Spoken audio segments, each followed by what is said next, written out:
Well, lads, what's the crack? This is going to be a new series I'm going to be starting. It's basically going to be called Breaking It Down, and this is going to be episode 1. It's going to be where I go through one of my gameplays and basically break down my decision making. I know a lot of people, other commentators have done this before, and I found it really helpful, so I thought I'd maybe do it for my own.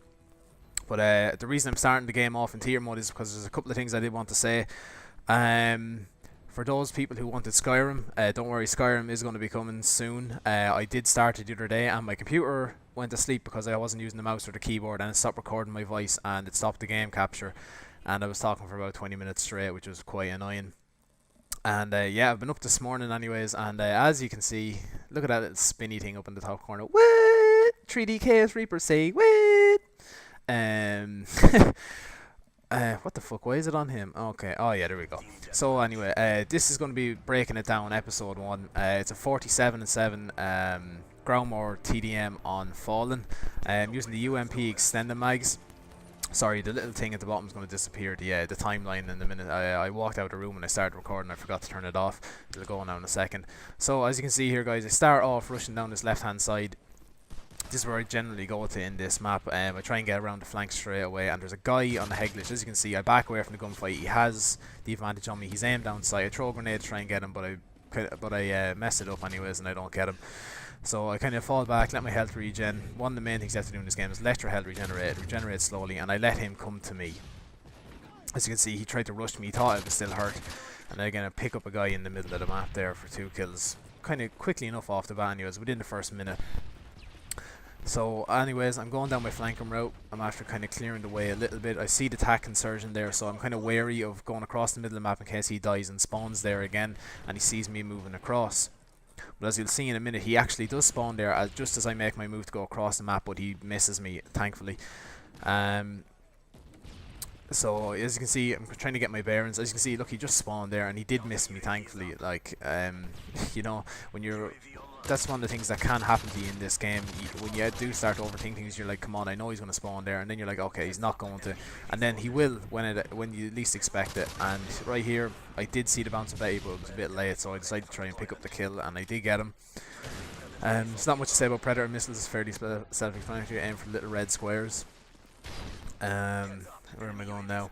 Yeah, going into the middle map. This is using your mini map basically. I seen all the the orange dots on my radar. Jump up and get a nice little 3-piece, double Semtex kill, and as you see, I'm picking this guy off across the map. The UMP. The UMP is still good. Put range on it or put damage on it.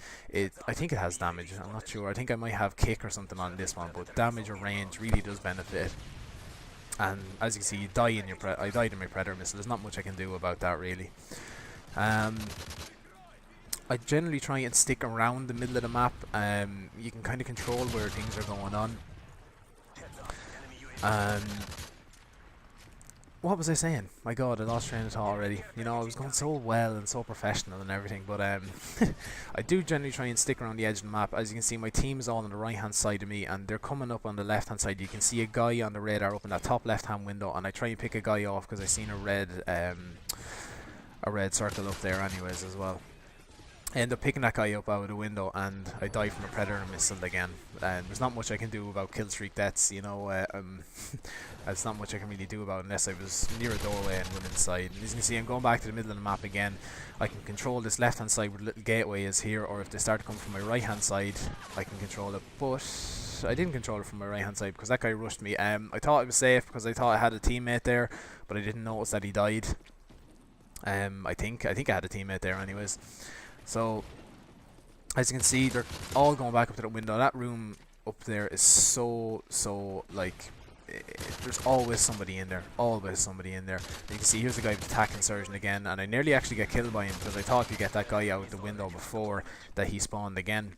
And now I can still see that my team's on fire, so I know they're going to keep spawning here beside me, and they're picking up a nice 3-piece again. Get my attack chopper in, and they're still spawning here beside me. So what you want to do is you want to be little bit careful when you know your team is all the way over on the far side of the map. You have nobody there with you to kind of pick up a kill who's coming for you. And again, run away to let my health regen. It's one of the most important things to do in this game. Don't rush out when the screen is still red, because you're going to get killed straight away. As you can see, I'm like 2 off my Pavlo, or 1 actually, and my attack chopper actually ends up picking it up. And right here, I was trying to wait before I boosted down to see if his teammate would run towards him and I could pick up a 2-piece. We're kind of wrapping it down anyways. The game ends up pretty quickly, or the game finishes up pretty quickly from here anyways. And I'm trying to keep talking, trying to keep, like, you know, it entertaining, trying to keep you, like, what I was thinking in my head. As you can see, my team is all on my left hand side, kind of at the back of the map, and I know they're kind of spawning in and around this area. I get shot in the back, there's not really I can do about that, you know. If you get shot in the back, it kind of is and isn't your fault. I should have checked the corner, and I didn't. I'm guilty of that quite a lot of the time as well. I get lucky here. He honestly could have killed me. And this guy here, well, there's not really I could do about that, you know. He basically ninja'd me. He was lying down behind a concrete block, and what am I supposed to do in that situation? You know, there's not much you can do. Now, and as you can see, I'm going back to this left hand side again. I can see my team, they're kind of set up. There's 1 or 2 guys over here, and then there's other guys rushing the other side, so they are going to start spawning in around this back area of the map. And you see this guy attacking surgeon again. He spawns into another death. And now my teammates are died, the guys that were pushing up along that right hand side. So now that is kind of going to be their main spawn point. And right there I got stunned from behind. I knew that I wasn't getting stunned because there was a guy coming from down behind me. So I kind of knew that it wasn't there in the immediate area, but they did start to spawn there as well. The only thing I can say is the spawns in the game, as we all know, aren't great. And there's not much you can really do when you get spawned on behind. It's not your fault. You know, you get spawned on, you get angry, you rage.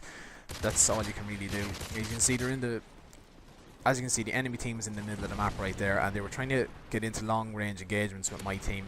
So that's when I can take an advantage. When they're not looking at me, I can pop in, take 2 or 3 kills and pop back out again. What I did, I popped in, killed those 2 guys and went all the way back around and came back up and picked the final 2 kills. So listen guys, I hope you enjoyed anyways. Breaking it down episode 1. Hopefully you'll find it somewhat helpful, and hopefully enjoy that little sexy 3D Chaos Reaper spinning around the top right hand corner there. So yeah guys, see yous.